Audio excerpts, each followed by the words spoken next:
Have you ever wondered if you could hear God's voice?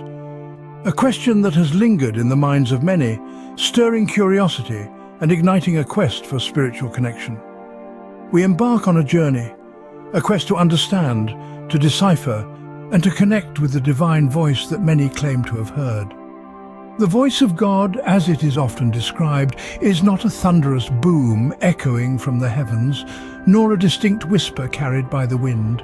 It is a subtle voice, a gentle nudge, a feeling of profound peace, or a sudden realization that feels divinely inspired. It is heard in moments of silence, when the world's noises subside and one's mind is free from the clutter of thoughts, a time when the heart is tranquil and the soul is receptive. Some individuals claim to have heard this voice during meditation. As they delve into the depth of their consciousness, peeling away the layers of their thoughts and emotions, they reach a space of profound silence. In this silence, they report hearing a voice, a guidance, a message that seems to come from a source beyond themselves. There are others who assert that they have heard God's voice in dreams. Dreams, as we know, are a mysterious realm, where the mind is free from the constraints of reality and where one can tap into a deeper, more intuitive level of consciousness. In this realm, some individuals have reported hearing a voice or receiving a message that they believe to be divine. These experiences, as varied and personal as they are, all point to a common thread: the possibility of a divine voice reaching out to us in our moments of quiet introspection, in our profound silences, and in our dreams. But what does this mean? Is it a divine interaction, a spiritual connection, or is it our own subconscious speaking to us in a language we often ignore? To some, these experiences are profound. To others, they may seem like mere coincidences. Regardless, the mystery and allure of the divine voice continues to captivate our curiosity, leading us on a quest to understand, to connect, and to hear the voice in silence. Consider the story of John, a man who claims to have heard God's voice during a time of great personal crisis. John was a man of routine, a man of the world. He woke up at dawn, kissed his wife and kids goodbye, and toiled away at a job that barely kept the lights on. His life was a constant cycle of work, stress and exhaustion, a never-ending treadmill of survival. But then his world shattered. His wife left him, his job laid him off, and his health took a nosedive. His life became a barren desert, a wasteland of despair and hopelessness. In his darkest hour, John felt utterly alone. He was a ship lost at sea, adrift in a storm of despair. His nights were sleepless, his days were aimless, and his heart was hollow. But then, in the midst of his desolation, he experienced something profound, something that changed his life forever. He claims that he heard a voice. It wasn't a physical voice, not a whisper in the ear or a shout from the rooftops. It was a still, small voice within him, a voice that echoed in the silent chambers of his heart. This voice, he says, was unlike anything he had ever experienced. It was a voice of comfort, a voice of guidance, a voice of love. John believes that this voice was the voice of God. It led him through the wilderness of his despair, guiding him towards the oasis of hope. It encouraged him to seek help, to rebuild his life, to find purpose beyond his pain. It was like a lighthouse in the storm, a beacon guiding him towards the shore of healing. And so John followed this voice. He sought help, mended his relationships, and found a new job. He started going to church, volunteering in his community, and even started a support group for others going through similar struggles. His life transformed, not overnight, but gradually, like the dawn breaking after a long, dark night. John believes that God's voice guided him out of despair and toward a path of healing. Then there's Maria, a woman who asserts that she heard God's voice in a dream. This is not a tale of ordinary dreams filled with nonsensical images or forgotten as soon as one wakes. No, this is a story of divine intervention, a story of a life forever changed. Maria, a woman of faith, had always sought solace in her beliefs. One night, as she drifted off to sleep, she found herself in a dream unlike any other. She describes it as vivid, more real than reality itself. A voice, deep and resonating, echoed through the silence of her dream, a voice she knew in her heart to be divine. The voice spoke to her, not in riddles or metaphors, but in clear and concise words that she could understand. The message was simple: Maria, be a beacon of love and kindness in the world. Spread joy and hope where there is despair. These words, though simple, held profound meaning for Maria. She woke up, her heart pounding, her mind spinning with the enormity of what she had just experienced. From that day forward, Maria's life took a new turn. She found purpose in the divine message she received. She began to live her life as a beacon of love and kindness, just as the voice in her dream had instructed. She reached out to those in need, offering them comfort and hope. She spread joy wherever she went, her actions a testament to the divine guidance she had received. People around her noticed the change. They saw the love and kindness in her actions, the joy she brought into their lives. Maria's story inspired them, and they too began to seek divine guidance in their own lives. Maria's dream had a profound impact not just on her life, but on the lives of those around her. But she says it was more than just a dream. For her, it was a divine message, a call to action from a higher power. For Maria, her dream was not just a dream, it was a divine message that changed her life. However, not everyone is convinced. Some skeptics argue that these experiences are simply the result of our brains trying to make sense of the world around us. Indeed, the skeptic's viewpoint is worth considering. They posit that what we perceive as divine communication might be the result of our brain's unending quest to find patterns and meaning in the world. This phenomenon, called apophenia, can lead us to perceive connections and meaningful interactions where there may not be any. In the context of hearing a divine voice, skeptics suggest that our brain is merely interpreting random stimuli, perhaps a rustle of leaves or a gust of wind, as significant communication. This is not to dismiss the profound effect these experiences can have, but to provide a possible scientific explanation. Moreover, skeptics often point to the power of expectation and suggestion.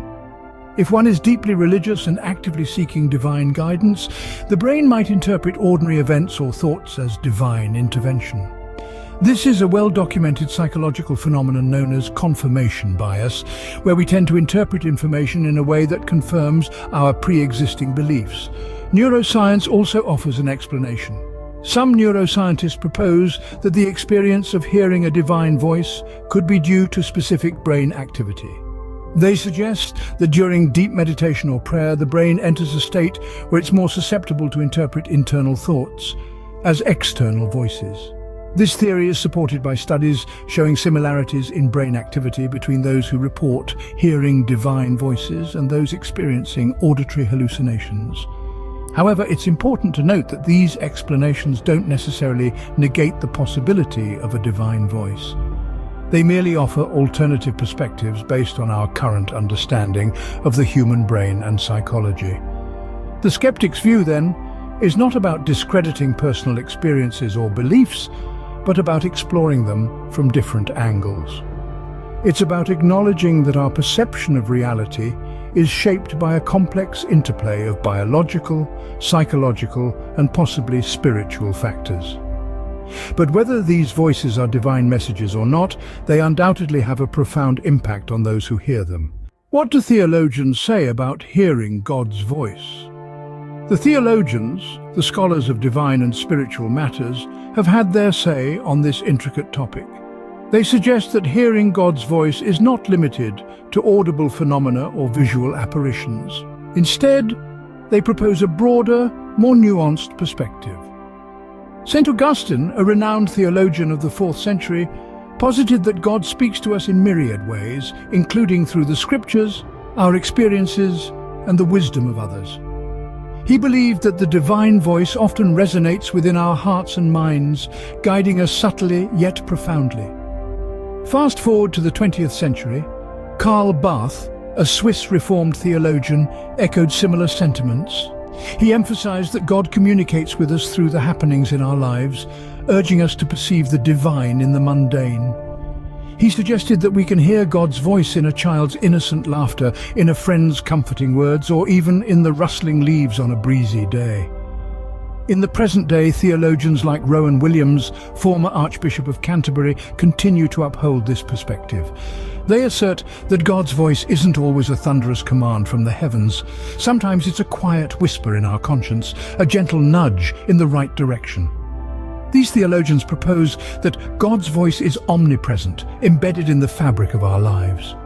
It's in the love we share, the kindness we give, and the compassion we show. It's in the beauty of nature, the tranquility of solitude, and the profundity of silence.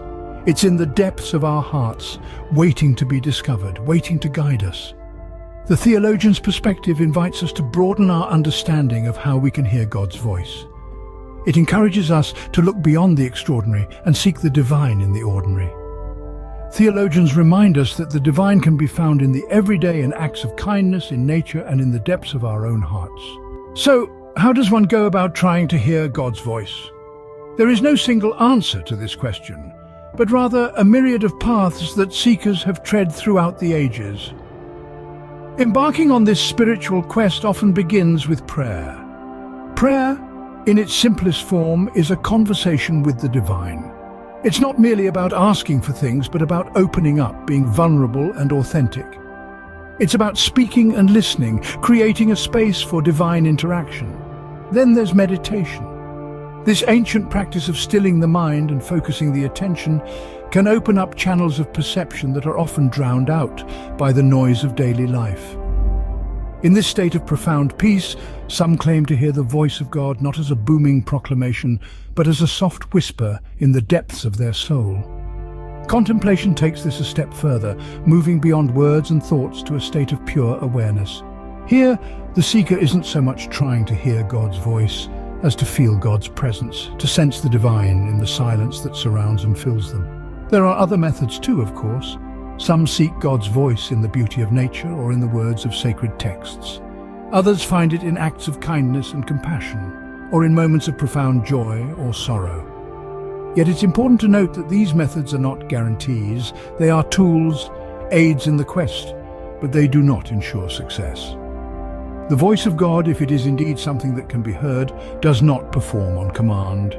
It cannot be summoned or controlled. It is a mystery that unfolds in its own time and in its own way. And perhaps that is as it should be. For what is a quest without mystery? What is a journey without the unexpected? The quest to hear God's voice is not a quest for certainty, but for connection. It is not about finding answers, but about deepening the questions. It seems that the quest to hear God's voice is a deeply personal journey unique to each individual. In conclusion, the concept of hearing God's voice is complex and multifaceted. We've journeyed through the silent whispers, heard the stories of John and Maria, and even wrestled with the skeptic's view. Each narrative, each perspective has added another layer to this intricate tapestry of spiritual experience. Let's revisit the voice in silence. It's a paradox, isn't it? The idea that in the hush of solitude one might hear the divine. Yet this is where our journey began. The silence is not empty, but filled with potential, a canvas awaiting the brushstrokes of divine communication. We delved into the personal accounts of John and Maria, two individuals who claimed to have heard God's voice. Their stories, while unique, shared a common thread, a transformative encounter that guided their life paths. John's story was a tale of redemption, a prodigal son who found his way home. Maria's journey, on the other hand, was one of courage and resilience in the face of adversity. But what about the skeptics? We considered their viewpoint, the rational perspective that seeks empirical evidence. For them, the concept of hearing God's voice may seem implausible, a product of the human imagination.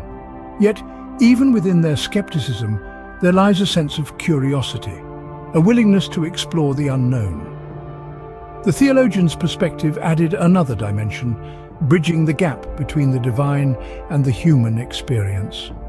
Theologians interpret religious texts and traditions, seeking to understand the ways in which God communicates with humanity. Their insights provide us with a broader context within which to understand these experiences. Our quest to hear God's voice is not a straightforward journey. It's a path that winds through the valleys of doubt and the peaks of belief, challenging our perceptions and beliefs. Whether or not you believe in the possibility of hearing God's voice, there's no denying the profound impact these experiences can have on people's lives. As we conclude, remember, the quest is as significant as the destination, the question as important as the answer.